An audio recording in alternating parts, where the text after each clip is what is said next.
The left and the right don't actually exist. It's not really a real thing.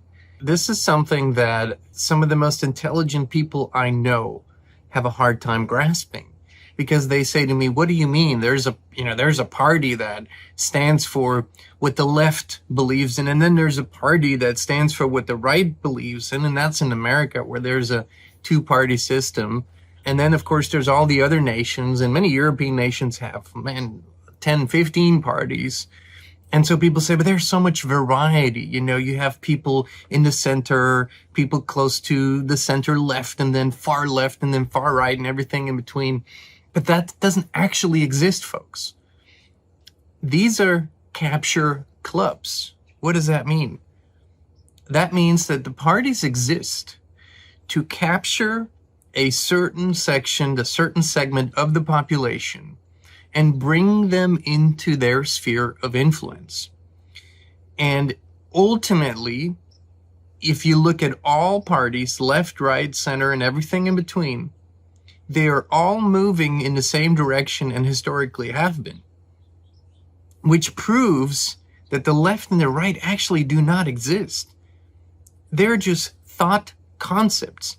How do I know that? Well, let me give you a practical example. After the turn of the millennium, right after the turn of the millennium, 2001, 2002, I started speaking about, in my friend group and a little later on publicly, we started speaking about where the world is going, the digital control system, the digital IDs, digital money, centralized government, more and more control in fewer hands, corporatocracy, the capture, the complete capture of all governments by huge multinational corporations, all of that.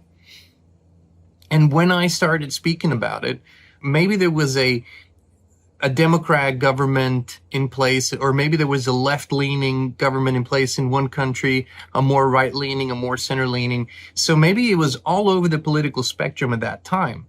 Here we are in 2025, and since then, every country has seen various administrations and governments, has gone through multiple elections, and they had a more left-leaning government and then a more right-leaning government. But where are we in almost every country in the world? We are at digital IDs, digital money, a digital control system, centralized government, more and more power in the hands of fewer and fewer people. And this over the last 25 years has developed regardless of who was in charge. So what does that tell us? That this theater of left and right is a theater. It doesn't really exist. And then people will say, but hey, under this president or this administration, we had more programs, more government programs, and under this we have less. Okay, so there's a few things, a few minor tweaks that are being done and things that are being pushed around. I give you that. But the general direction everywhere in the world is in the same direction. No country is opting out of this system. No country is opting for less centralized government, less control. It's all about more control, more technology, more digital control. And when people say, what's so wrong about that? Like, why are you guys fighting digital money? What's so bad about digital money?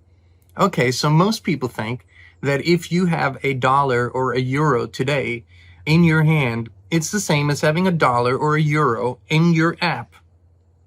A digital euro, a digital dollar, but that's not the same at all. See, what you're holding in your hand is not programmable. What that means is if you take that dollar or euro or $10 or $15, however much, and you want to purchase something, if you find someone who wants to sell you something, you can buy it regardless of what the product is, where it is, when it is, doesn't matter, right?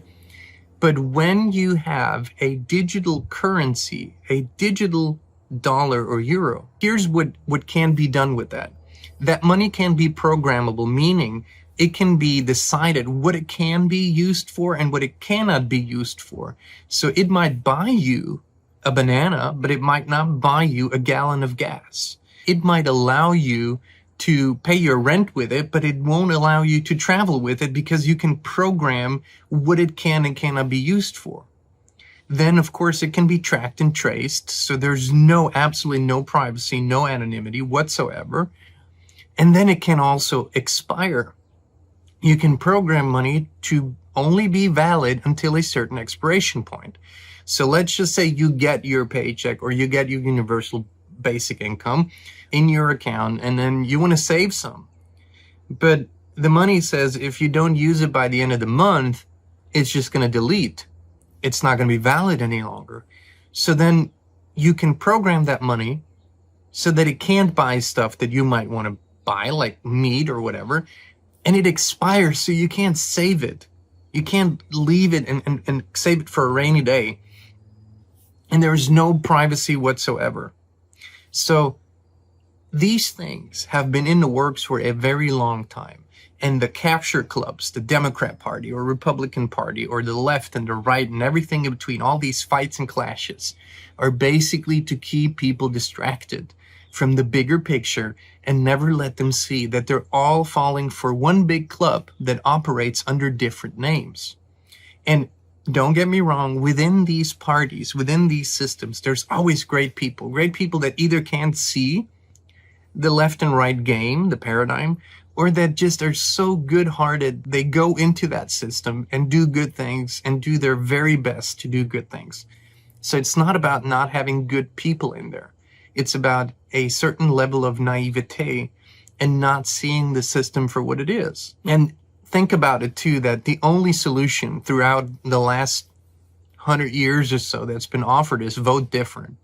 That's the only thing that people tell you can actually do. So people keep flip-flopping, you know, they vote Democrat, they vote Republican, they vote left, they vote right, they vote center, but somehow the general direction never changes.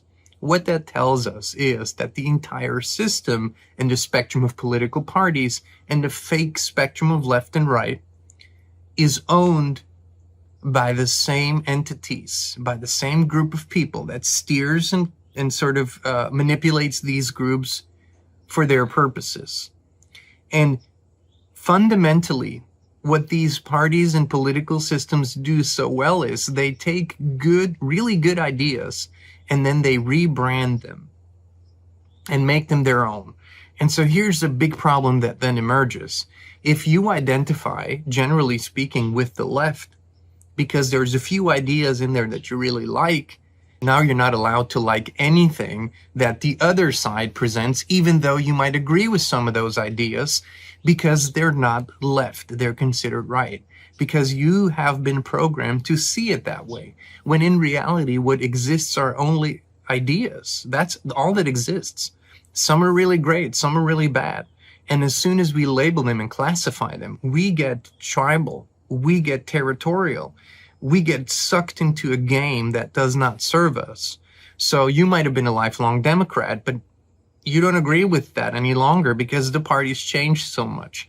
Or you were a lifelong Republican and don't agree with that anymore because the party has changed so much. That's part of their game. Every so often, every couple decades, they flip, they switch positions. It helps with the confusion of the people. It confuses people even more. And they say, well, my party used to stand for this. Now the other party stands for that. I guess I have to switch over. And then a couple decades later, or a couple years later, you have to switch back. And that's exactly what they want you to do. Be captured. They take great ideas or bad ideas, they package them, and they call it a political party, and you have to identify. Well, guess what? Once you see through the illusion, here's your permission. You can exit the entire game and say, I'm not playing that any longer. I'm not playing the game of politics, of fake left and right division. I'm for ideas. I'm for positive visions. That's what I stand for. And I will lead my life in self-determination. And this is what we need more and more people to realize. It's not about fighting this system. It's about not participating with those things any longer that seem to always only go against us. So if we want to stop or not experience the extreme effects of this digital control system, we have to leave the paradigm first in our thoughts and in our brains. We have to realize it's a game that captured us. It's a game that pretends that it is something when it's really not. It's one system. There's only one party, one system everywhere in the world, one party, one system. And it operates with all these different brands and all these different clubs, but it's really just one system. And once again, the proof is in the pudding.